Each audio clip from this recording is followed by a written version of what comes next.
Hello guys, welcome. Collective reading tayo ngayon. Tingnan natin kung ano mensahe para sa'yo. Be open-minded po, hindi po halos lahat makaka-resonate kaya piliin nyo na lamang. And thank you nga po pala sa mga nag-subscribe at sa mga bumabalik. Welcome po tayo. Start na tayo. Tingnan natin kung ano yung current energy ng person mo, okay? Ano yung next moves niya, ano yung kanyang gagawin sa connection niya. Para to sa mga no contact situation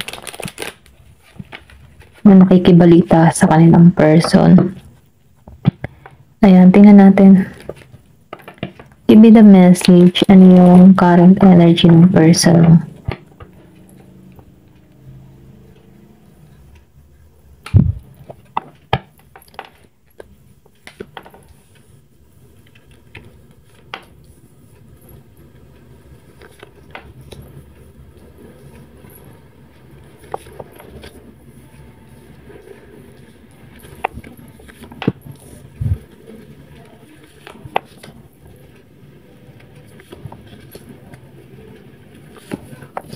Okay. Bottom of the deck, King of Water, reverse.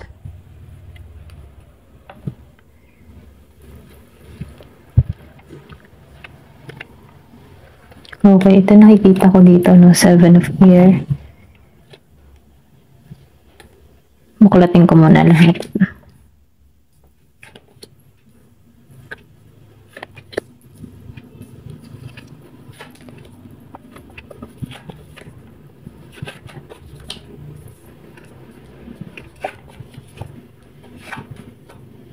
Okay, meron ako nakikita dito na Gemini, Aquarius, Libra. Virgo, Capricorn, Taurus. Malakas ang Capricorn. Malakas din ang Libra. Aquarius. Then meron din ako nakikita ditong Virgo. Okay. Aquarius. And Scorpio, Cancer, and Pisces. Malakas yung Pisces. Okay? Ito lang yung nakikita ko.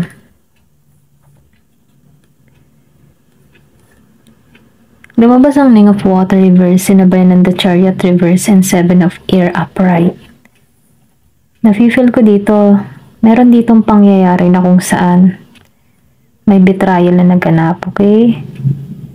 Pero kahit ganun pa man, nakikita ako dito na meron kayong anak, single parent, meron tong nilihim, meron ditong tinakasan, may inalisan, pero may lihim kung bakit niya ginawa to. Ito lang nafe-feel ko. Pero ganun pa man, no, kahit ikaw ay sinaktan dito, pilit kang bumangon. Nagsumikap, kinaya mo lahat. Pero yung person mo dito may nilihim sa'yo kung bakit ka nasasaktan ngayon. Dumating din sa point na hindi ka naging balance, sumahanap ka ng mga kasagutan. Walang pagbabagong naganap. Kumbaga, no, sinasabihan ka dito na itong mga experience na nangyari sa'yo, aral to para sa'yo, okay? Or pwede rin sabihin, naging aral to para mas lumago ka ngayon. Kasi lumabas yung King of Water reverse, so ibig sabihin, nakaka-move on ka na sa sitwasyon. Nakakatulog ka na. Kung before, nafe-feel ko sa King of Water, kumbaga, no, humahanap ka dito ng kapayapaan. Pero ganun pa man, no, may panahon na iniisip ka ng tao na ito. Ito lang nafe-feel ko. Kumbaga, ano, yung tipo na hindi siya nakapagbigay ng offer sa'yo. Or sabihin natin na hindi kanya nasustentuhan, hindi kanya napagtuunan ng pansin, inalisan kanya ng mabigatang kalooban. Pero nafe-feel ko itong tao mo, nahihirapan to ngayon.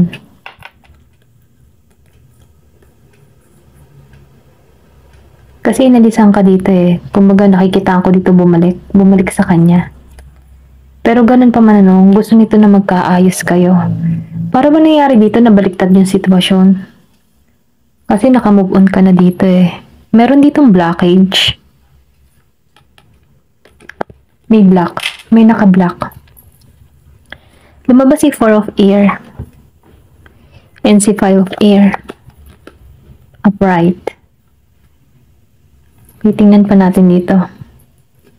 So, lumabas itong 10 of Pentacles upright. Kumbaga, ano, itong tao mo, ito yung gusto niya mangyari, si 10 of Pentacles upright. Gusto niyang mabuo muli yung pamilya nyo. Meron tong gustong mensahe para sa'yo. Okay? Kaya lang, nakahang. Okay, may hang. Hindi na makapasok yung mensahe. Pero ito yung gusto niyang mangyari. Nagkaroon to ng realization dahil sa mga ginawa niya sa'yo. Kasi, nafe-feel ko dito yung betrayal eh. Nakabangon kang muli. Pero itong tao na ito gusto muli pumasok sa buhay mo. Gusto niyang buuin to, 10 of Pentacles. Gusto niyang magkasundo. Ayusin. Gusto niya magbunga muli. Kaya lang, ito yung nararamdaman niya ngayon. 6, 5 of air and 4 of air. Nahihirapan na sasaktan. Pero I think kaya ito nangyayari sa kanya dahil binibigyan siya ng aral dito. Tumatakbo ang oras para sa tao na to. Kasi meron ditong umalis eh. Nabibigo siya ngayon. Okay? Maybe marami din siyang problemang kinakaharap ngayon na nagpapabigat ng kalooban niya. Meron ditong 5 years, 5 months, 4 years, 4 months or 10 months, 10 years na walang communication. Pero dahil sa mga pangyayari, dahil sa tagal niya nang walang communication, doon niya nare-realize yung family niya. At ikaw yun. Maybe pinagpalit ka nito sa iba. Ito lang nakikita ko.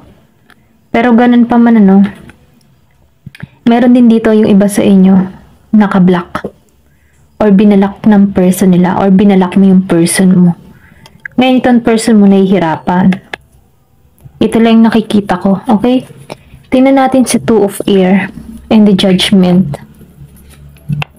So, King of Pentacles reverse lumabas. And judgment, 2 of air. Nafe-feel ko dito, itong person mo hindi siya balanse, okay?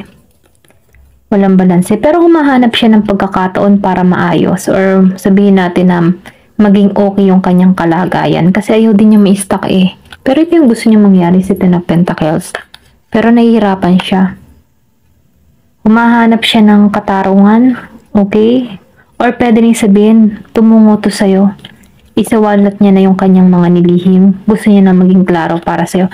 Nang sa ganun na magkaroon siya ng kapayapaan. Kasi binabagabag na to ng kanyang konsensya. Feeling stuck, alam mo yun, ganun pakaramdam.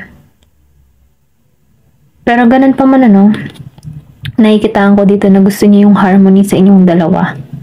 Pwede rin sabihin, nakakaramdam to ng sakit or meron tong tinaramdam.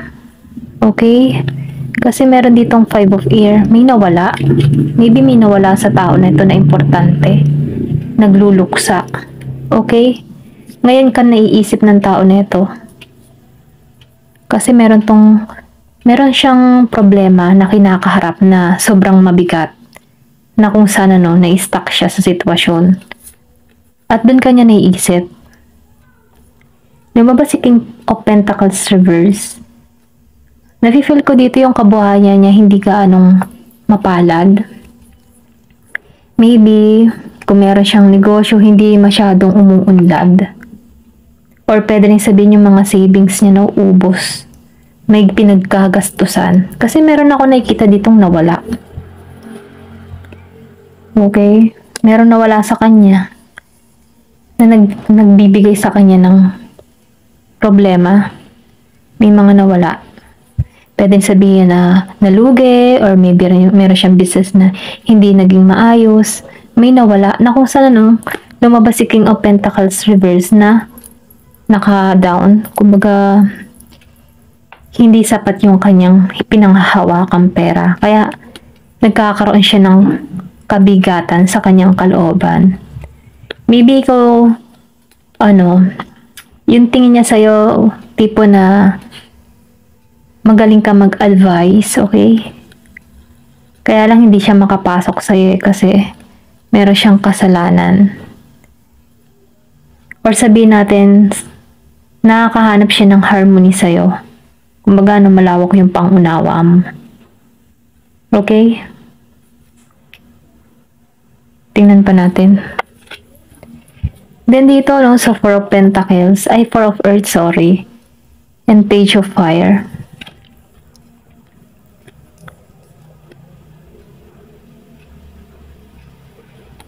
Tingnan natin dito. Lumabas ang Five of Pentacles reverse. So, itong tao na to, dumating sa point na yung kung meron siyang investment or meron siyang mga business, yung kanyang trabaho, nakikitaan ko dito na hindi siya nakakaipon dahil lumabas si Four of Earth reverse. Pero ganun pa man, nafe-feel ko dito na babangon to. Mapapalaya niya yung sarili niya sa sitwasyon na kinakaharap niya. Kasi itong tao mo, nabigo siya eh. Meron siyang dinadalamhati, nasasaktan siya, may problema siya. Pero nakikitaan ko dito malalampasan niya to. Pwede rin kasi sabihin na bibigo yung kanyang puso kasi ito yung gusto niya mangyari si Ten of Pentacles pero ang hirap para sa kanya. Kasi alam niya may kasalanan siya sa'yo. Pero ganun pa man, nafe-feel ko dito na meron tong idea na pumapasok sa kanyang isipan. Yung tipo ba na may pagka-young energy, then nafe-feel ko din dito na marami tong idea. Matalino tong person mo, kaya lang hindi niya ginamit yung talino niya sa inyong dalawa. Okay? Talagang nafe-feel ko. Pero nakikita ko dito na may pagbabagong magaganap sa person mo. Maybe kaya kayo nagkakawatak or nagkagulo dahil meron ditong dapat ayusin sa person mo or pwede rin din sa'yo para makita nyo yung sarili nyo individual kung ano yung dapat na maging yung tipo na may dapat pang ayusin or hindi pa ito yung right time para sa inyong dalawa. Kasi natakbo dito yung oras eh. Maybe nagkakilala kayo in the wrong time, yung medyo komplikado yung sitwasyon. Pero ganun pa man, itong person mo nagkakaroon na to ng transformation. Nakikitaan ko dito yung paglago. Maybe meron lang siyang dinaranas sa panahon ngayon, pero ikaw yung wish niya. Okay? Nakikitaan ko dito makakalaya to sa sitwasyon na kinakaharap niya. Magkakaroon to ng panibagong idea or pwede rin sabihin na meron siyang pagbabagong gagawin sa buhay niya. Okay? Yung tipo na perspective niya, pangunawa niya, meron siyang babaguhin. Na kung saan ngayon niya nare-realize yung mga dapat niyang baguhin sa kanyang sarili. Kasi nakikitaan ko dito yung paglaya. Lumabas si The Hermit and the Queen of Earth. So, the moon. Lumabas ang moon. Nafe-feel ko dito na meron pa tong, sabihin natin na meron tong malalim na connection sa'yo. Meron tong soul connection sa'yo. Kumbaga, nafe-feel ko dito yung kahit na kayo matagal na hindi nag-uusap, no? Nararamdaman nyo pa rin yung bawat isa. Okay? Kumbaga, kapag masigla ka at halimbawa, wala ka namang problema, pero may panahong nalulungkot ka, yun ay energy ng person mo. Okay? Nako-connect mo pa din.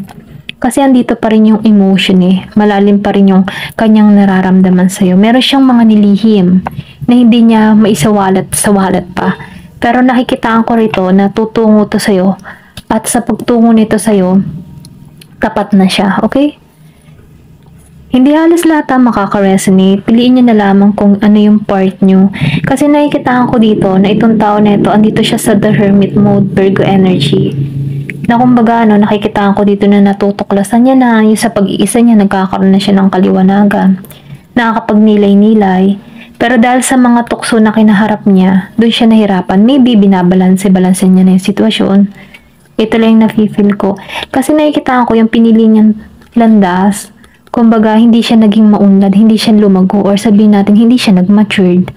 So ngayon, habang tumatagal na, edad-edad na siya, nafe-feel ko dito na nagkakaroon na to ng realization. Doon niya naunawaan sitwasyon, or pwede rin sabihin na meron siyang mga nakilala na tao na kung saan nagbibigay sa kanya ng magandang advice at doon niya nauunawaan na ito lang nakikita ko. Kasi nakikita ko dito na yung yung passion ng tao na to sa'yo, andun pa rin, hindi nawawala. Kumbaga, andun pa rin, nakaakibat pa rin sa kanyang damdamin yung init na nararamdaman niya sa'yo. Okay? Lumabas ang Queen of Earth Reverse. So, nafe-feel ko dito, hindi siya, kumbaga, nakakulong siya sa kanyang nararamdaman. Hindi niya napapalaya yung sarili niya. Kumbaga, naka-stuck siya sa sitwasyon. Ito lang nararamdaman ko, hindi siya lumago, or pwede rin sabihin marami pa siyang problemang kinakaharap ngayon kung bakit hindi siya lumalago. Ito lang nafe-feel ko. Pero ganun pa man nakikitaan ko dito yung, kung makikita mo, maybe kung mahilig kang tumingin sa buwan o humiling sa mga buwan. Or pwede rin sabihin, ito yung person mo, tumitingin siya sa buwan. Maybe full moon, maaalala mo tong person mo. Or pwede rin sabihin, pang mga full moon, bigla mo siyang mafe-feel yung energy na itong tao na to. Bigla kang nalulungkot or namimiss mo tong tao na ito. Kasi iniisip ka niya. Maybe minamanifest ka niya sa buwan. Or pwede rin sabihin ikaw yung nagmamanifest sa buwan. Kasi andito pa yung emotion. Ito rin nararamdaman ko. Meron pa ditong hindi pinakikita sa'yo. Nausa na lihim pa. Pero nakikita ko dito yung divinely guided para sa inyong dalawa. Pero ganun pa man nakikita ko dito yung lesson sa bawat isa. Kung kayo talaga. Ito na nafe-feel ko. Tingnan pa natin. Kung ano yung advice. Advice para sa'yo.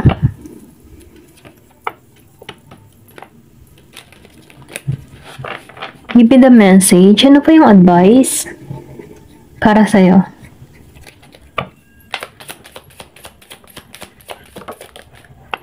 Free message. So, ibig sabihin meron ka ditong person na Aries. Meron tong kalayaan na magmensahe or pwede rin sabihin makaka-receive ka ng mensahe mula dito sa tao na to. Meron ditong 39 years old.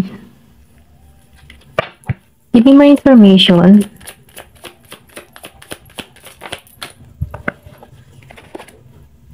Secret. Di ba yung sinabi ko kanina may lihim? So, lumabas na nga itong secret. Confirmation. Meron tong mga nilihim sa'yo. Pero sa pagdating nito muli sa'yo, isisiwalat niya na yung mga lihim kung bakit siya naglihim sa'yo. Okay? Meron ditong 28 years old. At magiging ka ng malaya para rito. Submission. So, sinasabihan ka dito, laging lumalabas yung submission. Meron ditong 30 years old.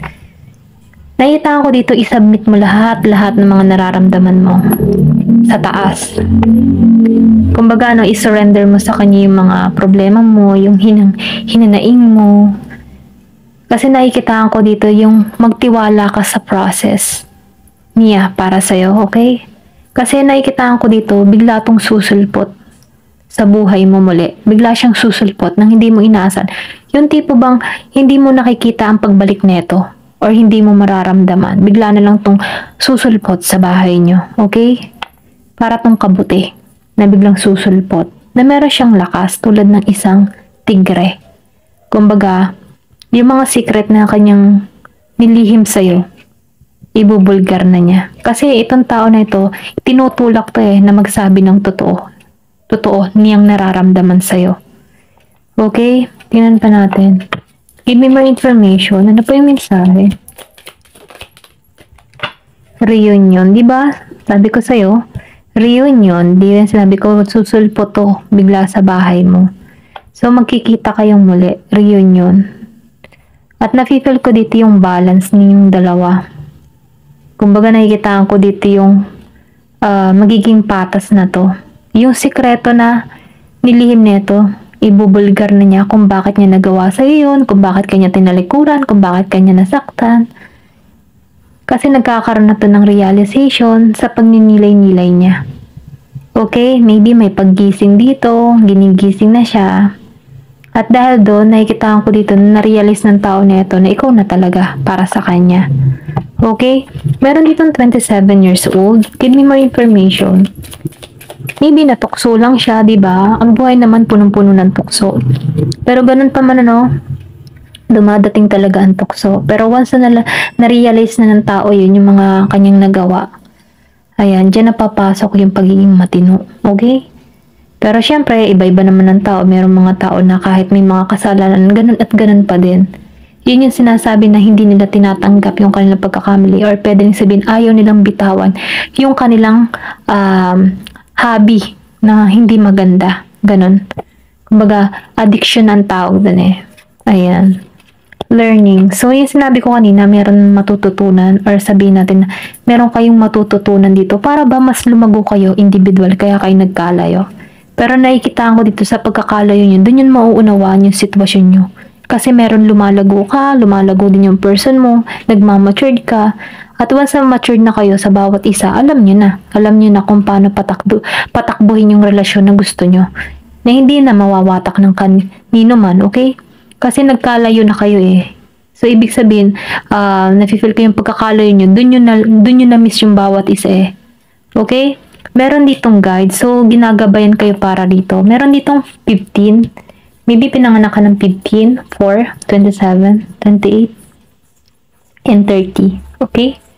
Ito lang yung nakikita ko. Sundin mo yung inner voice mo, sundin mo yung inner guidance mo, sundin mo yung kutob mo. Kung ang pakaramdam mo sa person mo, siya na talaga. Okay? Or sabihin natin, kung ang pakaramdam mo sa person mo na may pagbabagong nagaganap sa kanya, why not? Okay? Pero kung halimbawa ang person mo ay ganun at ganun pa rin yung nararamdaman mo, red flag yun. Okay? Kapag may mga kutob ka bang negatibo para sa person mo, red flag yun. Pero pag halimbawa naman, may naramdaman ka sa person mo, parang nakita mo yung pagbabago, yung ramdam mo na okay na siya, sundin mo yung puso mo. Okay? Ayun lang yung nakikita ko dito. Ayan, hanggang dito na lamang po. Thank you for watching, and love and peace.